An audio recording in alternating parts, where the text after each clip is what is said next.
in a parallel world. Good evening, everyone. I'm the host, Dan. This is 1826 on September 21st, 2028, Xia time. In another hour, our White Rabbit 9-man spacecraft will land on the dark side of the moon. The 3 astronauts have already completed the preparations for landing. This will be the first time our great nation of Xia has landed a man on the moon. Let's look at the live broadcast and let all of us witness this historic moment together. The man landing on the moon was a historical milestone that attracted the attention of the people of the country. The older people sat in front of the television, their eyes never leaving. The young men, meanwhile, were holding onto their phones, watching the live broadcast on the internet while scrolling through the comments. What do you think we should do if they don't find the flag of Meen after they land on the moon? Back then, the Commonwealth of Meen landed on the front of the moon. This time, we landed on the back of the moon. The back of the moon is a territory that no human has ever set foot on. The great nation of Xia's landing on the moon symbolized that mankind had taken another step into the universe. Not only were their own citizens paying attention to this, but people from all over the world were also watching the live broadcast. All kinds of comments were filling up on the Commonwealth of Meen's side of the internet. The great nation of Xia's manned moon landing plan will definitely fail. After all, even we failed 4 years ago. How can they succeed? If you ask me, their live broadcast is probably taken in a film studio. An hour passed in the blink of an eye. Under the attention of people around the world, White Rabbit 9 landed on the surface of the moon with its lander. Success! September 21st, 2028, 19 hours 29 minutes and 33 seconds. Let us remember this moment. The whole country cheered. Even people from other countries were filled with excitement when they saw this. The netizens were extremely thrilled. The host's voice trembled slightly as he spoke. Dear viewers, our hero astronauts are about to leave the spacecraft. On the screen, 3 astronauts were neatly dressed and standing at the cabin door.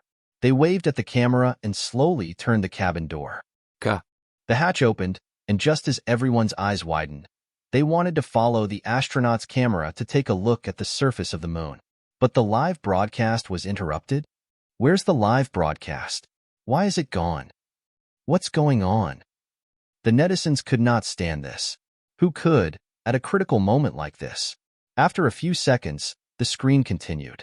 The host, Dan, sat up and reported, Dear viewers, our live broadcast signal has been interrupted by some kind of electromagnetic interference from outer space. Now, let's go back to the exciting moment when White Rabbit 1 first entered lunar orbit. The host spoke with the same passionate tone as before, but the live broadcast changed to the record of White Rabbit 1 flying to the moon for the first time. That was more than 10 years ago. There's a delay of a few seconds between the moon and Earth. Do you think they've captured footage of something that they can't show us? F***CK. Did they really capture an alien? The netizens felt that there must be something fishy behind this. Perhaps they had captured something confidential, and the officials had deliberately canceled the live broadcast. Meanwhile, at the Great Xia Space Agency, all the staff members were very nervous. White Rabbit 9, this is Earth. Please respond if you copy. Please answer if you hear me. One of the engineers called out several times, but the only response was a rustling sound. There was no person responding to the call. Chief Engineer Yang, there's no response. A messenger reported anxiously. Chief Engineer Yang frowned and quickly said, Switch to the X-band and send the signal. Yes. The technical staff of the operation team quickly began to switch communication methods. Beep, beep, beep. Multiple radio waves were sent out, but no other sound appeared on the screen. White Rabbit 9 is not responding. Chief Engineer Yang had an ominous feeling. Is it possible that they encountered low temperatures? Hey, use the 64 QAM method to transmit a low-speed signal. 64 QAM method was a set of signal transmission equipment used to cope with the low temperature of the moon at night. The peak rate was limited and could only carry out simple communication. The operation team took action again. Drip, drip, drip. There is still no response. Chief Engineer Yang frowned. This was the first time he had encountered this kind of situation. The assistant standing beside Chief Engineer Yang had a bad look on his face too. He quickly turned, Chief Engineer Yang, Should we let Moon Magpie Bridge number 3 contact White Rabbit 9? Yes, of course. Switch to number 3. This time, the landing site was chosen on the back of the moon. Earth's communication could not be directly contacted. They could only communicate through the satellite on the moon. For this moon landing project, the space agency deliberately chose a date to ensure that at least 2 communication satellites could maintain contact with White Rabbit 9 at the same time. Moon Magpie Bridge 3 was a backup satellite that was far from the landing point. Under the operation of the technicians, another set of signals was quickly sent. Drip, drip, drip. The steady frequency made everyone's hearts clench. What's going on? Chief Engineer Yang quickly looked at the senior technical team members and asked about the situation. There are many possibilities of why the signal is being blocked, but we've calculated all we could in advance. There shouldn't be any electromagnetic interference from the neutron star at the landing point. If the astronauts didn't happen to turn off the communication by themselves, then the landing module must have encountered an accident. Chief Engineer Yang narrowed his eyes. After going through the possibilities in his head, he quickly said, use the ultra-high frequency 415 megafrequency to transmit the signal. Drip, drip, drip. The same voice sounded again, but this time, the entire space agency fell silent. The shock was written all over everyone's faces. After a while, Chief Engineer Yang looked angrily at the operation team. Didn't you hear me asking you? Send a signal using the ultra-high wavelengths. The operation team carefully checked the equipment before stuttering. Chief Engineer Yang, we did? We sent it using the UHF just now? The White Rabbit's UHF consisted of a 5D bi antenna that had only an upstream channel. Although it couldn't be used for conventional communication, it was good enough for verifying whether the equipment was intact. What's wrong with the lander? It didn't explode or anything, right? The signal could not be transmitted. No one knew what happened to the lander. Chief Engineer Yang took a deep breath. He knew too well that the entire country and even the entire world were watching this moon landing. How long will it take for the nearest satellite to observe the moon landing point? The closest one available will arrive in half an hour. Sir, that's when the astronauts are supposed to greet the people of our country. Yes, I know. This was supposed to be a very fun moment for us. Now, planet Earth, the exploration satellite, the communication satellite, White Rabbit 9, the astronauts. If you connect their positions, they just happen to form a pentagram. Now, I just hope that those men are still alive. Today was the 3rd day of the 9th month of the 5th year of the lunar calendar. It was a day worth celebrating. Today, the construction of Zhao Yu's Star Destroyer cannon was finally finished. 5 years ago, Zhao Yu was still an ordinary guy. 6 months after graduating university, he broke up with his girlfriend. He was really drunk the night after it happened. The only thing he remembered was that he was carried into his hotel by her friends. Next thing he knew, he woke up inside a car. Outside the car's window was a barren planet. The starry sky in the distance was dark. There was no blue sky or green grass. The ground was black and gray. Just as Zhao Yu was about to ask what the hell was happening, the system appeared. It told him that he was in a world yet to be found by other civilizations. It also told him that the rules between space civilizations were very Darwinistic. Once this place was discovered by other aliens, it would be facing the brutal attacks of other civilizations until its destruction. Apart from that, the system also told him that in another 6 years, an alien spaceship would arrive at the galaxy he was currently in. The possibility of being exposed was extremely high. Zhao Yu was stunned. At first, he almost couldn't believe that he was transmigrated to a completely deserted planet. And what exactly is this about aliens arriving in 6 years? After thinking for a while, he realized that 6 years was too long. He wasn't really sure what he could do to pass the time. Fortunately, the system talking to him was quite powerful. The car he was in was actually a base car, a vehicle capable of developing technologies after it stops moving. Zhao Yu drove the base car and stopped it next to a deep meteor crater. He chose to create his own civilization in the underground to reduce risk of exposure to any nearby aliens. After nearly 6 years of development, Zhao Yu had already expanded his underground base to nearly 1 square kilometer. Due to the threat of aliens, Zhao Yu developed his technologies in an oddly specific direction. Most of his focus went to developing weapons for his base.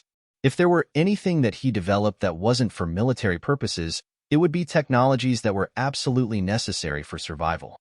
These include creation of air, AI assistance, energy storage, gravity regulator, water molecular extraction, and greenhouse vegetable cultivation.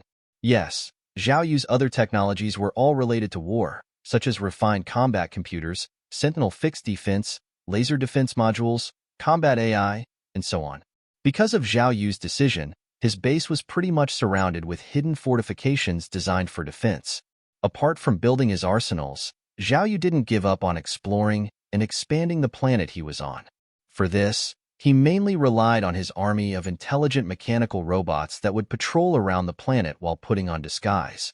For instance, his robot dog, Minshin, would disguise itself as a boulder or a hill as it moved around the base. He also had a robot dog, Xiaotian, who would disguise itself as a stone that would roll around the planet as it collects useful resources. There was also the combat robot dog, Neza, who would disguise itself as a volcanic crater as it waited for enemies to come close to the base. 6 years of solitude could drive anyone insane. To counter this, Zhao Yu built a big entertainment area for himself. He could play basketball, tennis, swimming, and all kinds of small games against AI. Other than that, Zhao Yu also set up language systems for the intelligent androids that served him. They were all programmed to call him officer. Other than that, they were all programmed to have their own personality. For example, android number 8 was named Beiji. His character was set to be a pervert. He would often peep at female androids. In order to make life less boring, Zhao Yu divided all the androids in the living area into genders according to their numbers. Even numbers were male, and odd numbers were female. To make it interesting, he even programmed these androids to live out lives like characters in a melodramatic novel. Boss, something bad happened. In the distance, an android with the number 6 on its head ran over in a panic. What did you call me? Zhao Yu frowned. Bionic number 6 quickly stood up straight. Sorry, officer. After pretending to be serious for a while, Bionic number 6 revealed a smirk on his face. Boss, do you know what I just saw? What did you see? Zhao Yu looked left and right. After making sure that there was no one around, he smiled and listened to the gossip. Sister Qianju was writing love letters to Brother Wang Er, but Li number 4 was the one who received it all this time. The two of them had now been in a relationship for half a month now. Just then, they decided to go offline to meet in person. Sister Qianju had a breakdown when she saw that it was Li number 4 writing to her this entire time. She sat on the basket and refused to come down. She said she wouldn't move unless Brother Wang Er came to her. And then? Zhao Yu listened with great interest. He did decide the general pattern in which these androids would behave, but that was about it. He had no idea how the plot would develop after a certain point. Then, well, Brother Wang Er's wife Big Sister Zhang is a pretty strict one. After knowing what happened, she just wouldn't let Brother Wang Er go. Even told him to just let Sister Qianju die. Now, here's the interesting bit. You know how Li Zonghong is always trying to please Sister Qianju? After seeing her getting all emotional like this, he just had to keep trying to persuade Big Sister Zhang and Brother Wang Er. Well, they're not going to listen to him, that's for sure. Just watch, boss. In a while, Li Zonghong will come looking for us. As he spoke, another android ran over from afar. Number 10 was written on its head. Boss, bad news. Number 10 was the same as number 6. He shouted from afar. He was behaving the same way as Zhao Yu programmed him to. Boss, hurry up and save Sister Qianju. He's here. Zhao Yu and number 6 looked at each other, as if they had expected it. At this moment, the red light above their heads lit up. Number 6 and number 10 immediately stood up straight, restrained their expressions, and did not move at all. Sir, Xiao Tian number 18 has returned. Zhao Yu was disappointed. Just as he was about to hear the key, the base butler came to disturb him again. He said impatiently, all right. We'll talk about this later. Hurry up and leave. They won't feel comfortable with you here. Yes, sir. The red light disappeared, and number 6 and number 10 returned to their original state. A smile appeared on Zhao Yu's face again. On the other side, at the entrance of the base, Xiao Tian number 18 was dragging a spacecraft behind it. Inside the spacecraft were 3 terrified astronauts. The red light lit up, and the base butler sent out an order through the wireless signal. The spacecraft will remain shielded. Drag it into the quarantine room for disinfection. 3 extraterrestrials are locked up in the detention room, awaiting your orders. Inside the spacecraft, the 3 astronauts were panicking. They did not expect to encounter alien technology on their first moon landing. From what they could tell, a robot dog disguised as a rock had just disabled all the electronic equipment in their spacecraft. Not only that, they also saw an electromagnetic net that was dragging their entire spacecraft away. Apart from that, they also saw small robot dogs coming out of the big robot dog. These small robot dogs were constantly cleaning up the traces left behind, restoring everything to a state where no one could tell that any human activity took place. There really are aliens. What should we do now? One of the female astronauts was trembling. It was hard to tell whether she was scared or excited. The older male astronaut was the captain of this operation. He took a deep breath and said, "The training manual says that if we encounter aliens, we have to remain calm, smile, and show kindness. Our every move can have an impact on the future of our kind. When you see the aliens, just smile. Leave the rest to me." Hearing this, the other 2 heaved a sigh of relief. They listened to their captain and smiled, trying their best to look friendly.